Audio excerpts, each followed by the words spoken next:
Hello, everyone. Welcome to another episode of Caregiving Gen X Style. I'm Steve Mullen. And I'm Jennifer Mullen. One of the hardest parts of caregiving is when you have to select a home health agency or a senior living community like a nursing home, assisted living, or memory care. If you don't have good recommendations, it can feel like you're throwing a dart at a map. In this episode, we will have an interview with a national media outlet that's lending a hand in your search. But first, Jennifer, how's your mom? Goggy's doing well. I feel like we're in the good old days. Good to hear. So I'm gonna go with that. I was out of town for work last week for several days, and my brother was texting me pictures. They were out having a grand old time. She was in a golf cart riding around a plant nursery. They were picking out plants. Okay. And then I can't remember. I got a picture from somewhere else. So they got a lot of outside time because the weather's been so nice. So that's been great. Thankfully I don't have a whole bunch to report about her, which is a good thing. But I did want to just share this one thing in lieu of How's Your Mom? You and I, of course, were watching an episode of The Pit, which is one of our new favorite shows, along Fantastic with, show. The rest of America, basically. And there was a really good quote in there, and I remember when it was said, when the character said it, you and I both just kind of locked eyes with each other, and we were like, ooh, that's good. So I just wanted to share that with anyone out there. If you watch The Pit, you may have heard this. If you don't, maybe you'll take something away from this. But the character said, every old person knows what it is to be young, but no young person knows what it is to be old. That is super deep. I mean, that is really good, right? And I think in particular, it's really good just to remind yourself when you are in a caregiving situation, as we have talked about many times on this show, right? It's exhausting. You get tired. Sometimes patience even might run short. What? I don't know anything about that. No, of course not. But I don't know. I just thought that was like a really good thing to remember. That, right. They still remember what it was like to be young and to do all the things. Like when we get frustrated with, my mom because she's doing things that she's done her whole life. But we've said, don't lean over and try to pick things up off the floor anymore because you're probably going to fall. She remembers what it was like when she could do all of those things. So, and she has kind of an idea of what you're going through. Yeah.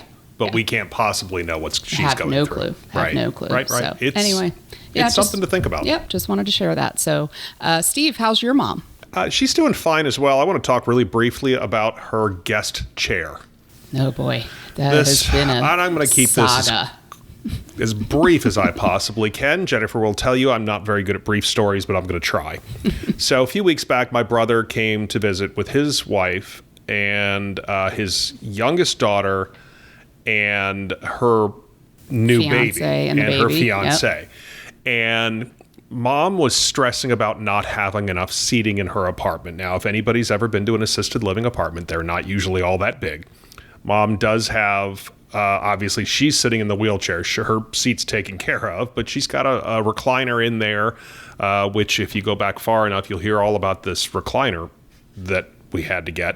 And she also had a couple of basically what are like kitchen table chairs that have been put in the corner They're here small. and there. They're really small. And They're wooden. tiny antique chairs. Yeah, but small and tiny being good for that apartment. Sure. They didn't take up a lot of space. Sure. But she's stressing out about where everyone's going to sit. And she said, well, they have these new chairs that they put out in the hallway. They just did some redecorating recently at the apartment or the assisted living. And she said, I wonder if I could get one of those, buy one of those. I said, well, tell you what, why don't you just borrow one for the day? They're not going to care. It's a Sunday anyway. No one's even going to know. I said, I can carry it in there on Friday if you want. So we didn't say anything about it. I asked her about it. She said, no, don't worry about it. So we went over because we wanted to squeeze the baby. And sure enough, one of those hallway chairs is in her apartment. And I said, Mom, who'd you get to carry that in? Oh, I did it myself. My mother went out in her wheelchair and dragged this chair down the hall. Now, she didn't have to go far, but she's I wish there was video. I wish there was video. But anyway, so it got put away, got put back afterwards, and everything was fine. And I thought that would be the end of it. But no. Then she had to buy a chair, which led to me going to 3 different places until I finally found something that worked well enough. Yeah. I don't know how thrilled she is, but I think it's perfectly fine. I mean, I think it's good enough. And let me ask you, Jennifer, do you think I was thanked? I'm going to guess no. No, I was not thanked. Yeah. And I don't like furniture shopping. In fact, I hate it. It's For a miserable. chair that's going to be sat in Exactly. twice a year. And this is what I pointed out to her. How often do you have to have seating for more than maybe one person? Yeah. How many times a year? It's basically when my brother comes to visit. Yeah. Well, Stephen, you're a good son. You did the right thing, and now she's got a chair, and now you she just can have move on to the next stressful thing that I'm going to have to deal with. You just have to wait for it. Anyway, all right, let's move into our episode. As we said in the intro, finding the right providers to help with your elderly loved one can be difficult. There are things like Google reviews, but those can, and I'm telling you, will be faked. It's a critical decision, but it's one that may leave you feeling lost. So U.S. News and World Report is, of course, a national media outlet that for many years has been providing ratings for colleges and universities, hospitals, and even cars. So in 2022, they started providing ratings of senior living communities, which is a fantastic idea. And this year, they have decided to further expand by adding ratings of home health agencies, also a fantastic idea.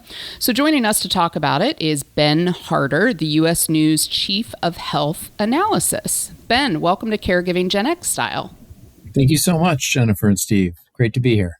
So, Ben, anyone with college-age kids, anybody who's listening, they're thinking, oh, U.S. News and World Report, they do the list with the colleges and stuff. So a lot of people are familiar with that. What made U.S. News decide to add home health and before that senior living ratings?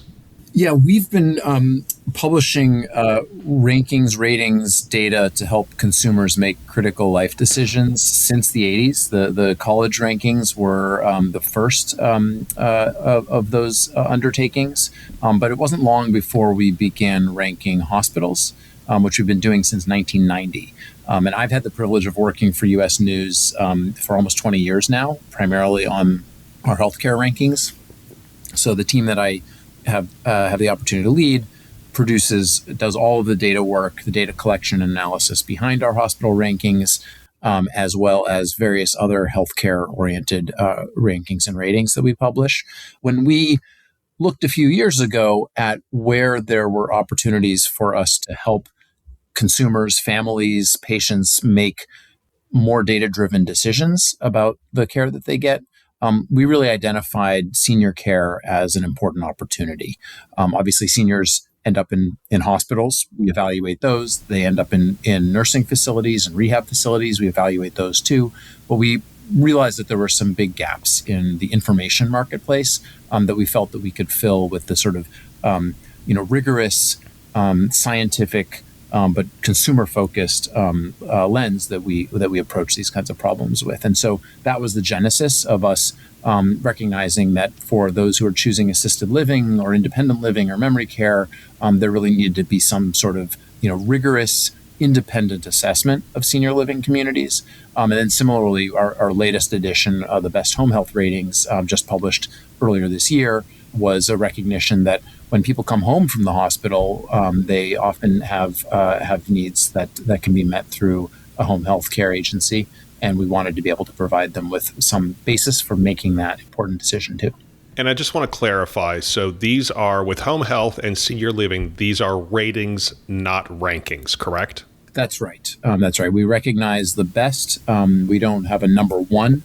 But we recognize the upper echelon of organizations, providers of these services that we feel comfortable, putting the U.S. News Imprimatur on as a signal of how they performed on the quality measures that we brought to bear.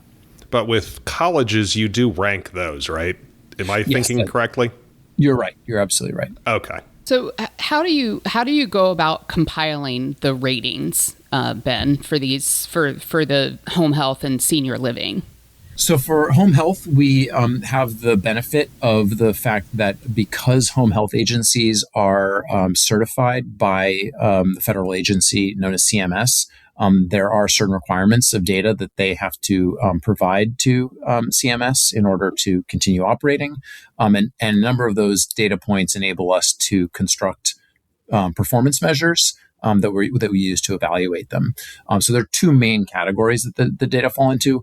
One is really quality measures. These are things that are kind of measurable outcomes of care or measurable procedures or processes that reflect good care and enable us to identify those that are really sort of performing at or above the benchmark. And so this would be, for example, was care initiated in a timely manner? When someone comes home from the hospital and needs home health, if they go more than a couple of days without having a nurse come to visit them and assess what their needs are and get care started, that's a really risky time, a transition for them, because they may be trying to get upstairs, to bed, and they're suffering from the effects of a stroke and can't actually safely climb those stairs. And so there's a really, it's really important that care is initiated in a timely manner. And so that's one of the quality measures that we look at, which is what percentage of the patients who are referred to home health got a nursing visit within those first 48 hours. That's just one example. One other example I'll mention in the domain of quality measures for home health agencies is potentially preventable hospitalizations. So obviously, if home health is supporting that patient and their recovery in their home, then hopefully you can avoid any subsequent trip back to the hospital. And so an agency that's having difficulty with a higher rate of hospitalizations, that can be an indication of lower performance. So that's one domain that we use to evaluate home health agencies.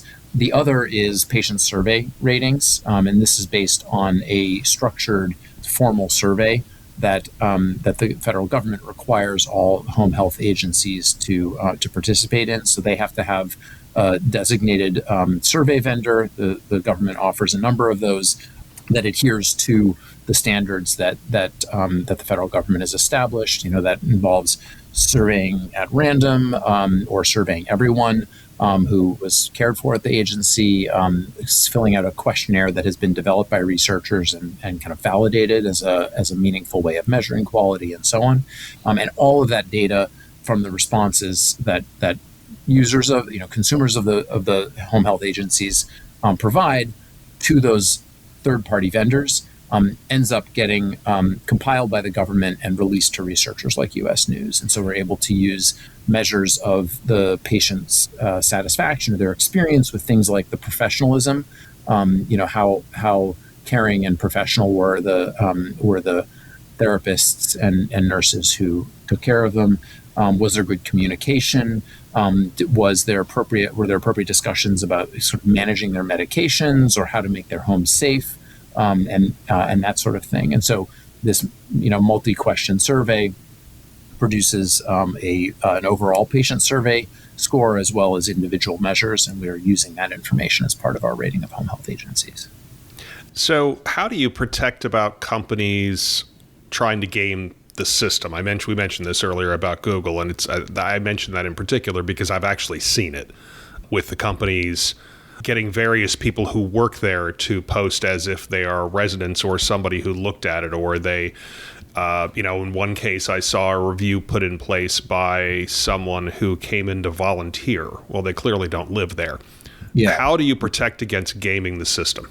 That's a critical question, a critical topic that we think a lot about. So for one thing, I want to be very clear. We don't use any data that we've pulled off the internet. The Google reviews, Facebook, likes, that sort of thing does not factor into our methodology either. And that's true for both our home health ratings and for our senior living ratings. The surveys that we use, I just described the one for home health. The one that we use for senior living is a little bit different, but it's basically the same model, where we have third-party survey vendors, survey providers who make contact with residents and then compile their responses, which are submitted anonymously, and provide those responses to us. So it's not as though the memory care or assisted living community is saying, "Oh, here's what our residents said about us." It's an outside vendor who is initiating that. So this is basically the same process that the government uses to survey residents of home health agencies, and both are designed to ensure that respondents, first of all, they're verified, they're actual users of these services. So we know, for example, that those who are responding to the home health agency ratings did actually receive services from those home health agencies. And similarly for senior living, we know that these are either residents or family members, and we survey both of those populations for senior living, and that they are individuals who actually use those services as opposed to employees or detractors who might want to cause harm to the business or what have you. And so obviously, everyone knows not to be too credulous about the sort of Google reviews, Facebook's reviews. There are many websites out there that purport to kind of offer consumer experience, consumer ratings of various different types of healthcare providers. And, I think most of them are trying to get meaningful information in front of patients, but they are definitely susceptible to, people submitting responses when they're posing as someone that they're not. And so that's one really important criterion for us, is that we approach this as these need to be known people who use this service or their family members. And it needs to be the responses need to be submitted to a third party survey vendor that we've either designated in the case of senior living, or that the federal government has deemed as an appropriate vendor that adheres to best practices. So sticking with the home health ratings, what are some of the difficulties you've found when compiling your list? There are thousands of home health agencies in the country, some of them quite large. Sometimes one organization can serve multiple different communities in a state. And so it may have a large population of patients that it's taken care of over the course of a year. And as a result, we have pretty good data set to kind of assess that community, that provider. Whereas other agencies may be much smaller. They may be new. They've just opened. They may treat an unusual patient population, maybe primarily focused on children, say.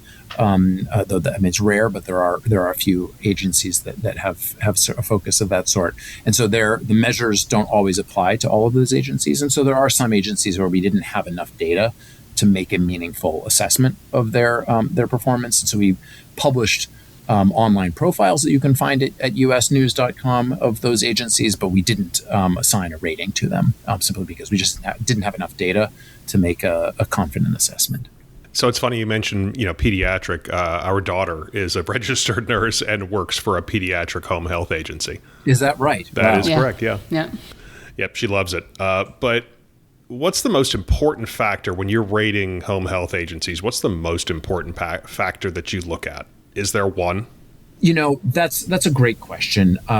In our view, quality is something that is cannot be directly measured because it's the quality is in the eye of the beholder, but it can be observed through these different performance measures, whether it's patient satisfaction, resident satisfaction, or outcomes like, does this agency keep people safe at home and not have them going back to the hospital? And so we really try to take a comprehensive view of quality and looking at as many different dimensions of care, and then summing those up to give consumers who access our content on usnews.com the sort of holistic view that all of those data points kind of orient toward. And of course, we also publish underlying data, the individual scores for specific aspects of the patient survey. For example, maybe one agency scored great on professionalism, but kind of fell down on communication or on giving people good management of their medications, helping them kind of keep track of which medicines they had to take and when. And so so certainly a family member that's like, mom is having a really hard time with just keeping track of all the different medicines she has to take, and we need to make sure that that's something that the agency is really good at.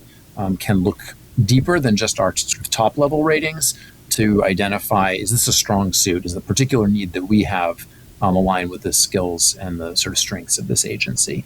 So I think we always view our ratings as a starting point for families and for individuals to kind of home in on a group of service providers that may be right for them, but it's not a substitute for consulting with their physician or care provider.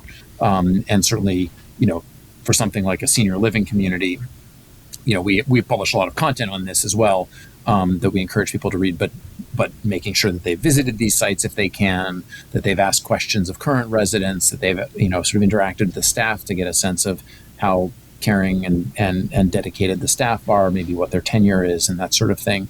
And so some of that is are things that are outside our ability to measure from sort of from a national scale. But we certainly encourage people to start with the ratings that we publish at U.S. News, and then drill down into the data to make sure that their own particular needs are met as far as they can determine, and then also do the additional work of really assessing. Yeah, I was going to say we've definitely talked about that on this podcast over the last couple of years, just about how important it is to do exactly that, to make sure that you're also having conversations. And Steve will tell you that he will talk to anybody if he sees them touring where his mom is now, and providing feedback, this place, good feedback. Last place, my mother, not so much, but Ben, you wouldn't know this. My mother has been in 2 different assisted living facilities, and we had to escape the first one. Yeah. And the place she's in now is fantastic. But yeah, I will talk when I see people on a tour. Yeah. If I see them having that parking lot conversation afterwards, I will say, "Oh, where else have you looked?" Yeah. And we'll tell them everything I know. If you hear the one place, I know for you, Steve, you say absolutely, no. Don't go. Right, bad place. Well, speaking of senior living ratings, good segue. One thing certainly that we've learned, Steve and I have learned, is that each community, whether it's nursing home, assisted living, or memory care, is a little bit different in the way that they serve their residents. So, given that, how did you go about rating them? Yes, I mean, definitely the services provided do vary, and the population of consumers that they're taking care of varies too. Let me talk primarily about senior living, because of course there are different levels of care in senior living, and then there are also the continuing care retirement communities that kind of span multiple. So one way that we have addressed that is by evaluating different care levels separately. Assisted living communities, for example, are compared against other assisted living communities. Memory care, units are compared against memory care units. Independent living against independent living, and we actually have slightly different. The surveys vary slightly as well, because, for example, in independent living, the healthcare that's provided is less important, whereas in memory care that can be very important. In assisted living, it's somewhere in between. So the weights that we apply to different domains where we've got data from customer surveys can be different, and also the questions that we ask are slightly different in some cases as well. But importantly, there's not a single yardstick that compares independent living communities to memory care communities, and of course there are many communities that provide one or more than one of those services, but we actually segment the population that we survey into their different care levels, so that we have kind of a sample of this community's independent living population. What did those residents say, and then memory care similarly. Even who we survey is different depending on care level, because with independent living, generally speaking, the individual who's residing there is capable of responding to a customer satisfaction survey, whereas with memory care they may not be, and so we make sure that we survey family members for memory care. And assisted living, is a continuum, right?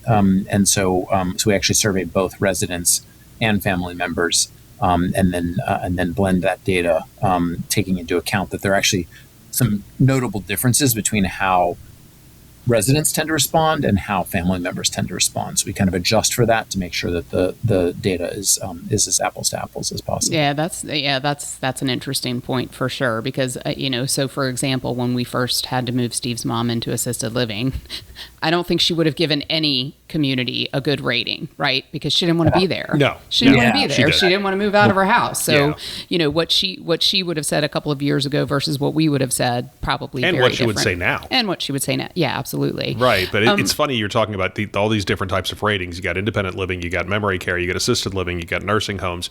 You are, I guess, you put them into bundles, it's almost like, okay, I'm going to rate these apples, and then I'm going to rate these oranges, and then these bananas, and then these pineapples, because you can't compare them to each other. Exactly. Yeah. But I am curious though, Ben. So yeah, agreed. You definitely, those are very different things. So you can't rate them up against each other. Did you come across any of the facilities that offer, the multiple steps, sort of that continuum of independent living, then assisted living, then, going through all of the stages, right? But all under one roof, under one umbrella. Did you find that there were some where maybe sections of the care were rated really high and other sections rated really low? So like maybe they rated independent living horribly for whatever reason, but then assisted living was fantastic? Yeah, that's a great, very insightful question. Yes, we do, and that's one of the key reasons that we evaluate those care levels separately, because especially if it is a community with multiple care levels, someone may move in to independent living, and maybe that's great. But if we know that memory care isn't so strong, and there are concerns in the family about that being the direction that mom or dad may be going, that's important information for them, for the family and for the resident to know. And so we do make sure that we're publishing ratings for each care level, so that they can understand, okay, this is a strong suit, maybe this isn't as much of a strong suit. And frankly, that's how US News has always done ratings where we can. With the hospital rankings, for example, we evaluate many different services separately. And so, a hospital that's great at taking care of heart attack patients may not be so good at doing knee replacements. And so we have different ratings for those different services. So with facilities like Jennifer was talking about, we'll make up a name, Shady Pines. It sounds like a retirement community. Yeah. Shady Pines. Shady Pines, independent living might be rated at one point, but Shady Pines memory care is rated at a different point. They're in there separately. You can look them up separately. You can look them up separately. Exactly. You can look up the community, but also if you filter by the service, the care level that you need, you'll find the results for the communities that offer that service in whatever geography you may be searching. Yeah, I would think that would be super helpful. I'm just thinking about, so there's a community that if 10, 15 years ago, we could have talked Steve's mom into moving into, she would have had the financial means, but it's one of those communities where you're paying a pretty significant amount of money, right, to become a part of the community.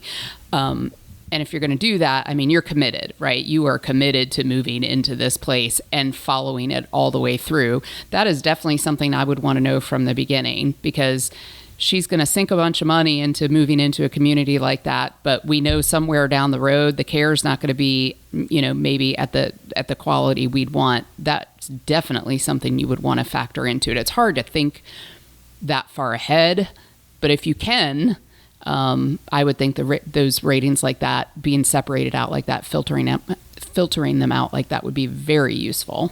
Exactly. That's our goal, is that those who are planning ahead, because it is a process, can see around corners in terms of, okay, what if we need the next thing, and those continuing care retirement communities that you were alluding to, they also often have a health center. I mean, in fact, by definition, they have a health center, which is essentially sort of it's regulated like a nursing facility or rehab and nursing, and the idea is that when someone, at some point while they're living there, they're probably going to need to be hospitalized for something.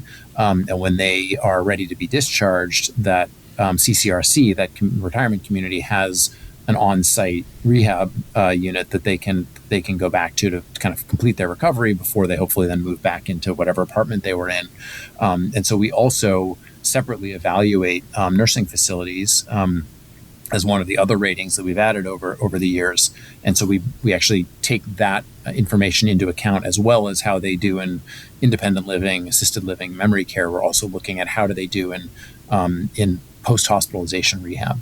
So back, it's a question I also asked about the home health rankings. Is there one particular factor that you think is more important than others when looking at the rankings for senior living?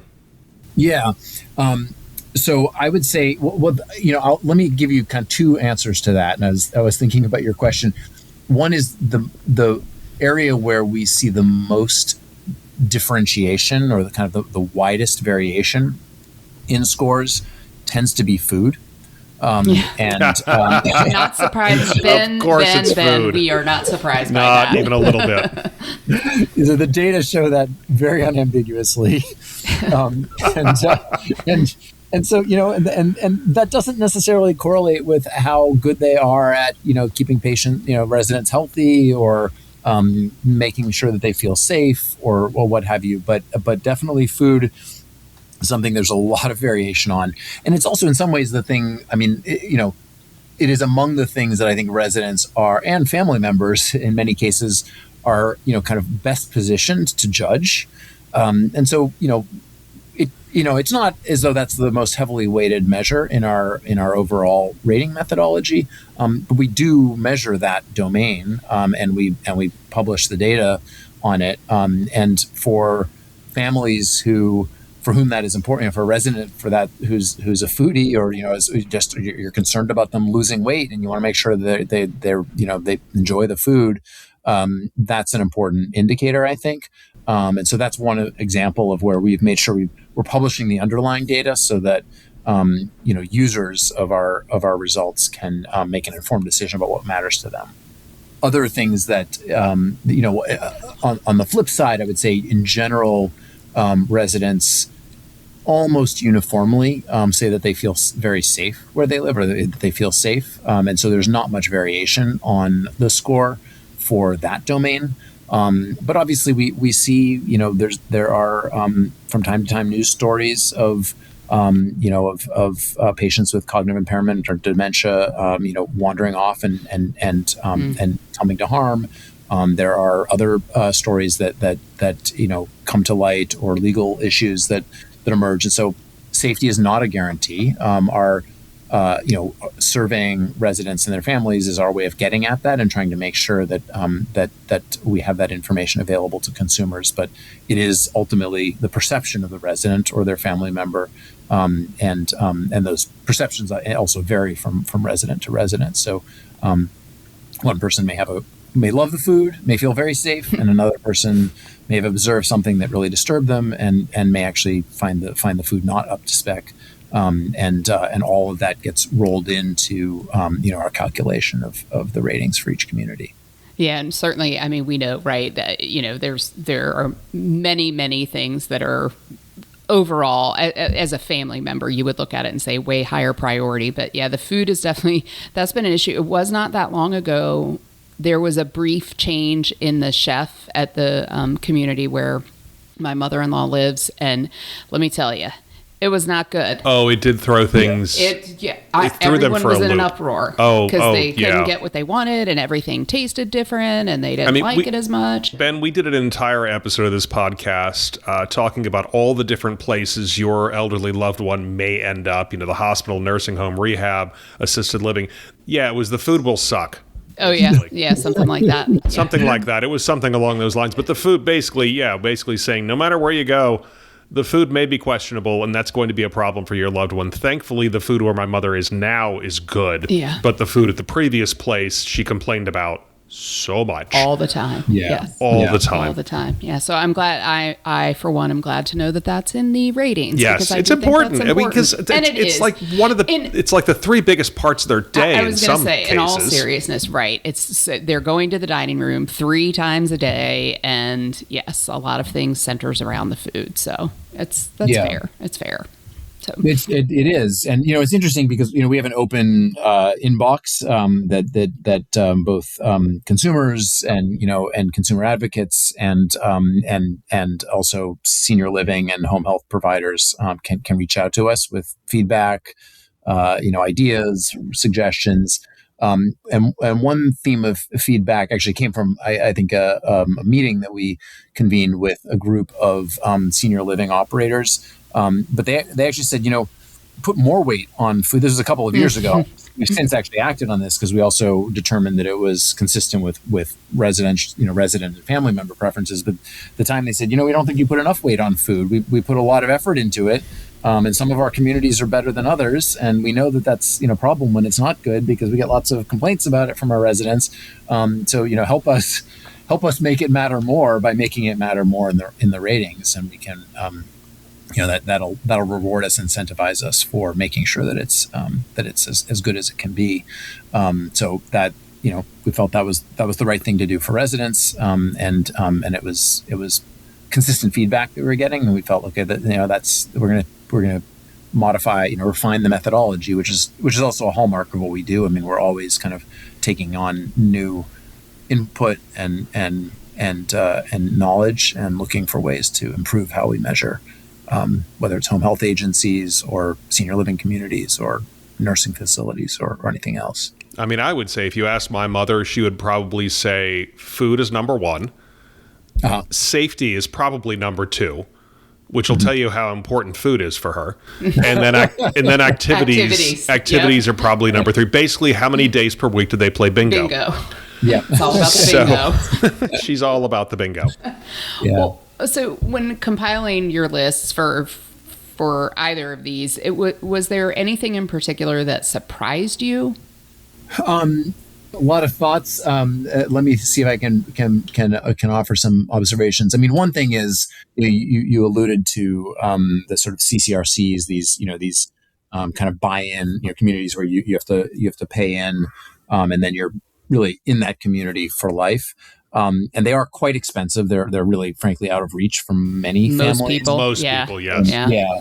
But one of the things that we've noticed is that they tend to do quite well in the ratings, and that their residents are. Well, I certainly would hope so for the amount of money you're putting into it. I mean, it better be good. Yeah. Exactly. At that point, you've invested considerable amount of maybe the inheritance or whatever. Yeah, that's right. That's right. It's basically like, I mean, the one here, I mean, it would have been like purchasing a home Right. outright. And that's just the buy-in, and you don't get that money back. Right. And then you're paying your exorbitant have monthly rent. rate. Yeah. Yeah. Right. And I mean, senior living, even at any community, is exceedingly expensive. I'm Gen X as well, sandwich generation, and between my wife and me, we have one close family member who's in home health right now, after a hospitalization about 6 months ago, and another one who is in a memory care unit, not far from us.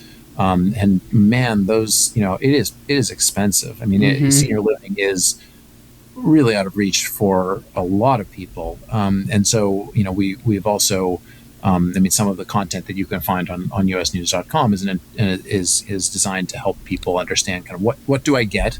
What am I looking at for prices? How do pricing models vary? And can I make, what can I make work? Is this even possible? And so that is one of the aspects of the sort of consumer service journalism that we're trying to provide, in addition to just the data and the ratings. Yeah, I remember going to this senior living community, the one that we're talking about here, with my daughter and her Girl Scout troop to do Christmas caroling one year. And I'm in this place, and I'm like, I would live here. There's like multiple restaurants on site. Oh, I describe it. It's a landlocked cruise ship. It's It's literally a landlocked cruise The ship. atmosphere was great. It was like very warm and inviting, and I don't know. Yeah, I could. I mean, that's not in our future, Steve, but No, not it really. looked lovely. Yeah. Yeah, it's fantastic. So, Ben, where can people find the ratings? Is there a cost to access them? Where can they find this all? Yeah, there's no cost to access any of this. We publish everything online on usnews.com. And if you go to usnews.com/home-care, you'll find our home health ratings. And similarly, senior-living for the best senior living communities. But usnews.com, you can navigate to our health section, and we've got ratings of hospitals, of surgery centers, of nursing facilities. And then these ratings that we've added in the last few years, the senior living, covering again everything from independent living to assisted living to memory care to these continuing care communities, as well as the new home health ratings that we debuted just a couple of months ago. Excellent. It's interesting. Steve and I along the way of doing that. What have we've been doing this for about 3 years now, Steve? 2.5. Two and a half years. Yeah. And of course, we're learning so much now that, certainly we wish, we'd had some of these things at our disposal, a few years ago. And this We should have started this podcast before before got we knew this. it. Yeah, exactly. That would have been really good. That would have been we would good. have been completely Yeah. clueless, Yes. and no one would have listened Yes. at all. Right. So, we hope, though, that, by having interviews with people like you, Ben, on that, we at least are helping to make something maybe a little easier for somebody else out there. So, we appreciate your time. Ben Harder, U.S. News and World Report, Chief of Health Analysis. Thank you so much for joining us today. Jennifer and Steve, thank you so much for having me. And thanks to everyone for listening to this episode. If you want to get in touch with us, you can email us caregivinggenxstyle@gmail.com. You can send us a text or leave us a voicemail. Please send us voicemails. 804-723-1221 is the number. We are on Twitter. The handle is @GenXCaregiving. We're also on Facebook. As I always say, the best way to do that is to go to the show notes for the episode, click on the link. It'll take you right there. That is where we post the most. So please join us there. You'll get previews. You'll get little extra goofy stuff that I post there sometimes. So we hope to hear from you soon. Have a great day. Good night, everyone.